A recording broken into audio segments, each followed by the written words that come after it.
नमस्कार, मैं हूं ज्योति सिंह। खबरों की शुरुआत करते हैं गुड मॉर्निंग में। सबसे पहले एक अहम खबर भोपाल से, जहां हाथियों की मौत पर पीएमओ ने रिपोर्ट मांगी है। मध्य प्रदेश सरकार से हाथियों की मौत पर रिपोर्ट मांगी गई है। एमपी सरकार ने हाथियों की मौत के कारणों की एक रिपोर्ट बनाई है। रिपोर्ट में लापरवाही, कार्यवाही, जांच के स्टेटस का जिक्र है।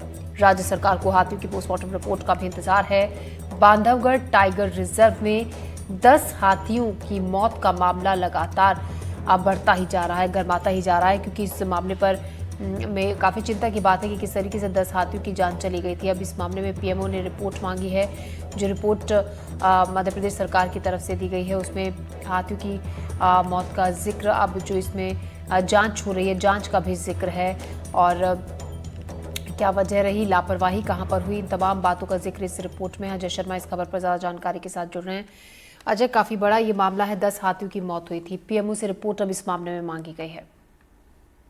बिल्कुल ज्योति, मामला बेहद गंभीर था और गंभीर इस लिहाज से कि देश की आबादी के जो है हाथियों का 10% हिस्सा जो है वो खत्म हो गया एक बार में, एक झटके में 10। और इस पूरे मामले में किस स्तर पे लापरवाही रही और लापरवाहियों की हद दर्जे की लापरवाही रही, ये सब कुछ आपके और हमारे सामने है। इन सब के बीच में सबसे महत्वपूर्ण बात यह है कि जो भी अधिकारी इस पूरे मामले में अभी तक दोषी पाए गए हैं, राज्य सरकार ने उन पर जांच करने की बात करते हुए उन पर कार्रवाई भी कर दी है और इस पूरे मामले में जांच भी जारी है। लेकिन सबसे महत्वपूर्ण बात यह है कि मामले में आखिर लापरवाही हुई कहाँ, क्योंकि जो ग्रामीणों ने बताया है वो कुछ और बताया। ग्रामीणों का कहना था कि हाथी चिंगाड़ते रहे, हमने अफसरों को बताया और अफसर काफी देर बाद घटना स्थल पर पहुंचे और यदि प्राइमा फेसी हाथियों को इलाज मिल जाता तो कुछ हाथियों को बचाया जा सकता था। इन सब के बीच में सबसे महत्वपूर्ण बात यह है कि पीएमओ ने जो है इस पूरे मामले की रिपोर्ट तलब की है और पूरी विस्तृत रिपोर्ट मांगी है, जिसमें आखिर किसकी क्या भूमिका रही, किसकी कहाँ लापरवाही रही, और हाथियों की मौत का के वास्तविक कारण क्या है। हालांकि अभी पोस्टमार्टम रिपोर्ट इसके हाथियों के नहीं आए हैं, मौत के कारणों का भी खुलासा नहीं हो पाया है कि आखिर क्यों मौत हुई और किस तरीके से हुई। क्या वाकई जो जो वजह बताई जा रही है वही वजह है या कोई और दूसरी भी वजह है। तो ये सब बातें, ये जो तमाम बातें हैं, इन पर बातचीत होनी है, चर्चा होनी है और उसके बाद ही इस पूरे मामले पर लाइन ऑफ एक्शन और आगे का क्या होना है वो तय किया जाएगा। लेकिन अभी प्रधानमंत्री कार्यालय ने जब रिपोर्ट मांगी है तो राज्य सरकार के अधिकारियों की एक बार फिर जो है सांसें फूलती नजर आ रही हैं, क्योंकि मामला बेहद गंभीर है। गंभीर इस लिहाज से कि वन्य प्राणियों से जुड़ा हुआ है और उनके संरक्षण से जुड़ा हुआ विषय है, क्योंकि बाघों की मौत के मामले में पहले ही बांधवगढ़ जो है बहुत ही चर्चा में रहा है। देश भर में सर्वाधिक बाघों की मौत बांधवगढ़ में हुई है पिछले साल भर के अंदर।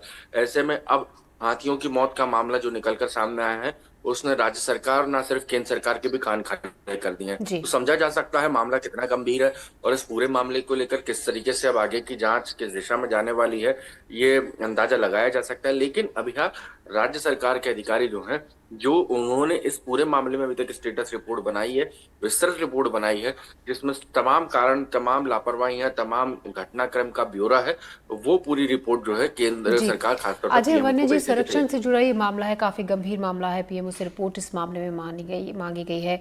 शुरू से ये मामला आप कवर कर रही है रिपोर्ट, तो हम आपसे ये जानना चाहेंगे। देखिए, ये तो साफ है कि लापरवाही तो हुई है यहाँ पर कहीं ना कहीं, और एक बड़ी लापरवाही, जिसके चलते एक दो नहीं बल्कि पूरे 10 हाथियों की जान चली गई।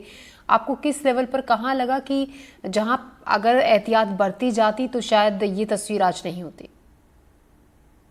देखिए, जो स्थानीय स्तर के ग्रामीण हैं, उनका सीधे तौर पे कहना था हम्म। कि हम लोगों को हाथियों की चिंगाड़, हाथी वो जानवर जिसकी चिंगाड़, यदि वो कष्ट में होता है, वो परेशान होता है, तो उसकी चिंगाड़ ही उसके कई किलोमीटर तक सुनाई देती है हम्म। कि इस इलाके में हाथी है। और जो वनकर्मी होते हैं और जो वन विभाग के अफसर होते हैं, उनको एक एक चीज की जानकारी होती है कि कहाँ किस जगह पर मूवमेंट है और किस स्थिति में है और कौन जानवर का मूवमेंट हो सकता है। जब आमतौर पर आप और हम टाइगर रिजर्व घूमने जाते हैं तो हमको तमाम छोटे छोटे वनकर्मी ये बता देते हैं, जबकि बड़े अधिकारी तो इस दिशा में और ज्यादा जानने का मादा रखते होंगे। इन सब के बीच में यदि रात भर से हाथी चिंगाड़ रहे थे, ग्रामीणों को मालूम था, हम्म। ग्रामीणों का वहां पर कहना है कि हमने अधिकारियों को बताया था और जैसे ही आवाज सुनी थी, लेकिन अधिकारी देरी से पहुंचे। यदि वक्त पर पहुंच जाते तो मौके पर जो है हाथियों का उपचार किया जा सकता था और बेहतर तरीके के परिणाम आपके और हमारे सामने होते। जितने हाथियों की जाने गई, शायद उतनों की नहीं जाती। लेकिन इन सब के बीच में सबसे महत्वपूर्ण बात यह है कि लापरवाही हुई, लचर व्यवस्था का परिणाम वन विभाग के आपने और हमने देखा रितु।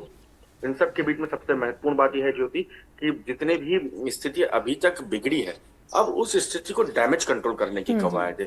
क्या कहते हैं डैमेज कंट्रोल कैसे किया जा सके, उसकी परिणति निकल कर आई है कि अब टाइगर फोर्स की तरह हाथियों को लेकर भी एक फोर्स बनाया जा रहा है, जिसको लेकर राज्य सरकार ने मध्य प्रदेश की और छत्तीसगढ़ की कोलैबोरेशन से काम करेंगी। क्या बेहतर हो जी सकता है अजय। हाथियों के प्रबंधन के लिए, वो काम किए जाएंगे। जी अजय, शुक्रिया तमाम जानकारी के लिए आपका।